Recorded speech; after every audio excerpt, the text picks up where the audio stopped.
In my day, when the coach criticized you, it was called good coaching. When people criticize players today, it's called hating. And that's why these bombs be driving me crazy. Can play basketball 2 days in a row. We played basketball 2 days in a row. They got better equipment. They got better equipment. They got better medicals. They got cold plunges. They got hyperbaric chambers. They got private planes. Back in Charles Barkley's era, when a coach got in your face, screamed at you, and ripped apart your mistakes in front of everybody, that was normal. That was called coaching, not bullying, not disrespect, and definitely not some personal attack. Players were expected to handle it, respond to it, and play harder the next night. But according to Barkley, today's NBA flipped that entire mentality upside down, and that change is exactly why he keeps going off on the modern league. You talk about coaching. In my day, when the coach criticized you, it was called good coaching. When people criticize players today, it's called hating. And that's why these bombs be driving me crazy. Like, dude, that's what coaches, their job is to criticize. It ain't criticism, it's coaching. These bums be driving me crazy. That line was not really about X's and O's or basketball systems. It was way deeper than that. Barkley believes the league created a culture where players cannot handle criticism anymore without instantly taking it personally. In his eyes, tough coaching somehow became hating, accountability became toxicity, and getting challenged by your coach suddenly became disrespectful instead of motivation. And once you understand that mindset, suddenly all of Barkley's complaints start connecting together. The obsession with non-stop three-point shooting, the lack of dominant physical big men, the constant resting, and especially healthy stars sitting out games while fans spend huge money just to watch them wear designer clothes on the bench, Barkley sees all of it as part of the exact same problem. To him, none of these are separate issues. They are symptoms of one bigger disease eating away at the league. Well, I think the NBA made a big mistake when everybody tried to model themselves after the Golden State Warriors. Softness, a softer mentality, softer expectations, softer accountability, and a league that, in his opinion, stopped putting the fans first. And the part that pushes Barkley from irritated to completely furious is that the people paying hundreds for tickets are the ones getting burned the most. But before you can even understand why Charles Barkley gets so heated about today's NBA, you have to understand who is actually saying all this. This is not some random sports host yelling into a microphone for clicks. You know, Golden State Warriors had the 3 greatest shooters who ever lived. So everybody started shooting threes. This is one of the 50 greatest players in NBA history, an MVP, an 11-time All-Star, and a guy who dominated an entire era while standing only 6 feet 6 inches in a league full of giants. Barkley did not survive by floating around the perimeter or hiding behind analytics. He survived by attacking people. There's 7 teams shooting more threes in the last 2 years than the Golden State Warriors. He fought for rebounds against centers way taller than him, lived in the paint, and made Hall of Fame players look helpless through pure physicality and aggression. He did not need to launch 10 threes a game because his game was built on pressure, toughness, and forcing defenders to deal with him near the rim every single possession. That is why Barkley believes his opinion carries more weight than most modern analysts talking about basketball from a studio desk. He is not theorizing about toughness. He lived through it. He built an entire legendary career around it. And according to Barkley, the first place the NBA completely lost itself was the thing modern fans celebrate the most, the three-point revolution. But the notion that 6 other teams would shoot more threes than the 3 greatest shooters that ever lived, that's stupid and asinine. The movement everybody praises as smart basketball is, in his eyes, one of the biggest reasons the league became soft in the first place. Because Barkley thinks the entire NBA misunderstood what made the Golden State Warriors special. Teams looked at Steph Curry, Klay Thompson, and that dynasty and came to the completely wrong conclusion. The Warriors did Klay Thompson, another all-time shooter, plus Kevin Durant on top of that insanity. And I want to make it clear, I'm not the old man, get off my lawn. The rest of the league panicked and started trying to turn every roster into Golden State overnight. You take your size advantage out the game. Suddenly, centers wanted to play like guards. Role players were launching deep contested shots early in the clock, and entire teams became obsessed with math instead of mismatches. Then came the Houston Rockets and Daryl Morey pushing Morey ball to the extreme, turning basketball into a full analytics experiment, and Barkley absolutely hates what came out of that movement. 7 different NBA teams ended up shooting more threes than a Warriors team that literally had Curry, Klay Thompson, and Kevin Durant together at the same time. Why do I want guys who are physically bigger and stronger? Why did I want them out on the perimeter? That helps me as a defender. Think about how insane that sounds. And when Barkley saw that happening, he dropped the word that made every analytics department uncomfortable. Asinine. Not questionable. Not interesting. Asinine. Completely ridiculous in his eyes. He could be the best player in the NBA if he would post up more, because you can't guard him with one guy.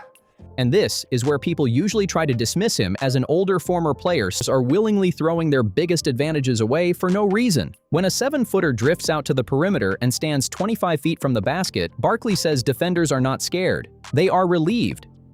But every time he shoots a three, I guarantee you the defender's like, thank you. You can't guard that guy in the post. The most dangerous thing about a massive player is what happens near the rim. The second that giant starts settling for outside shots over and over, the defense feels like it escaped trouble for free. And nobody represents this frustration more for Barkley than Joel Embiid, because Barkley genuinely believes Embiid is unstoppable when he plants himself inside. Too strong, too skilled, too dominant for one defender to handle. Job is to not try to fit your system. You have to use the players you got. In Barkley's eyes, Embiid could completely control games physically whenever he wants. But instead, he sometimes falls into the same modern habit of settling for jumpers and perimeter shots that let defenses breathe again. If you don't let us post up and get the other team in foul trouble or draw the double, you just don't know how to coach. That is how Barkley says defenders react when Embiid fades away from the paint instead of punishing people inside. Relief. And to Barkley, that blame does not stop with the players. It goes all the way back to the coaches drawing up these systems in the first place, which is exactly why this entire conversation always circles back to one thing for him: coaching, toughness, and a league that he believes stopped demanding enough from its stars. To Barkley, a coach forcing every player into the exact same system is not innovative basketball. It is lazy coaching. His whole argument is that the job of a coach is supposed to be figuring out what makes each player dangerous, then building around that strength instead of turning everybody into the same copy-paste version of Steph Curry.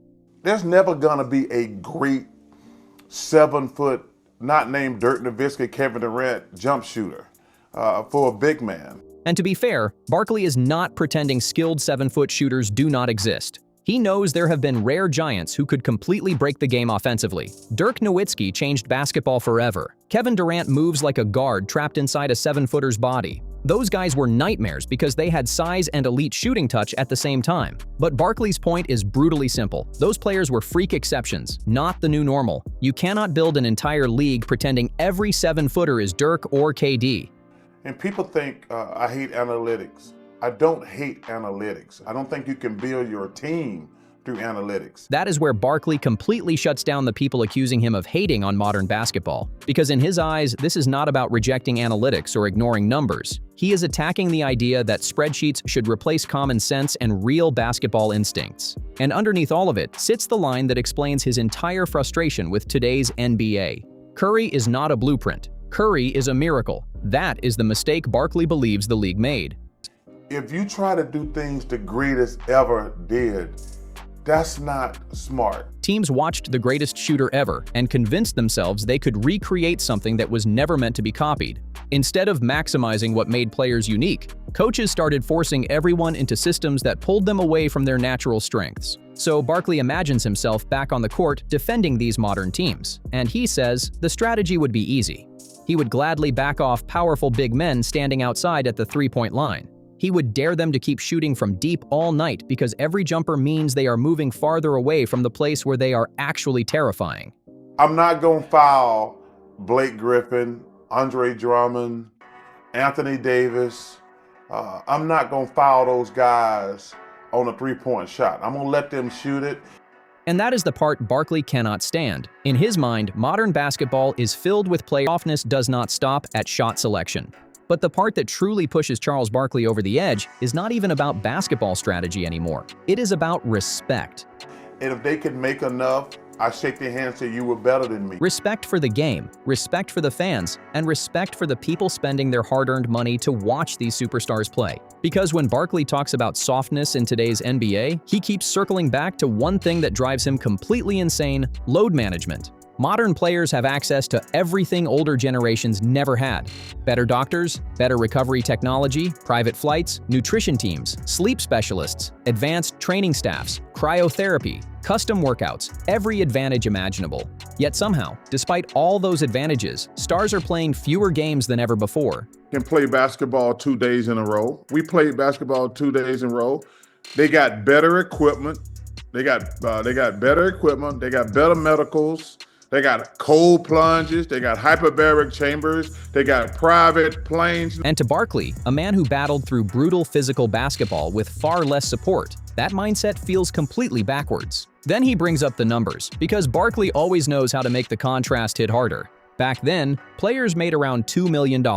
Today, superstars are making $40, $50, even $60 million, while sometimes playing less basketball than the generations before them. But Barkley says the money itself is not what really makes him angry. It is the fans getting crushed by it. Think about the people sitting in those arenas, not rich celebrities courtside, regular families, a dad saving money for weeks just to take his son to one NBA game all year, parents driving hours across the state. So if we could do that for $2 million a year, they damn sure can do it for $40 million a year. Families paying insane prices for tickets, parking, food, jerseys, and hotels just to create one special memory around watching their favorite player live. Then they finally get there, and the superstar they came to see is sitting on the bench in designer clothes, perfectly healthy, watching the game like everybody else. That is the part Barkley cannot stomach. And what makes it even worse for him is the way teams explain it, because Barkley says he could at least respect honesty. If it is a business decision, then say it plainly, but do not wrap it up in medical language and pretend every healthy player suddenly cannot suit up. We can't just keep crapping on the fans saying that.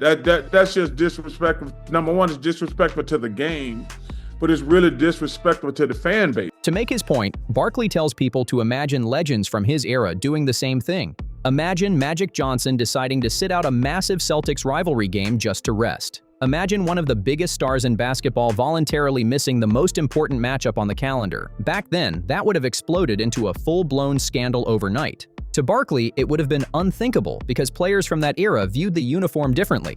Wearing that jersey meant responsibility. Showing up was not treated like some optional favor for the fans when you felt good enough to play.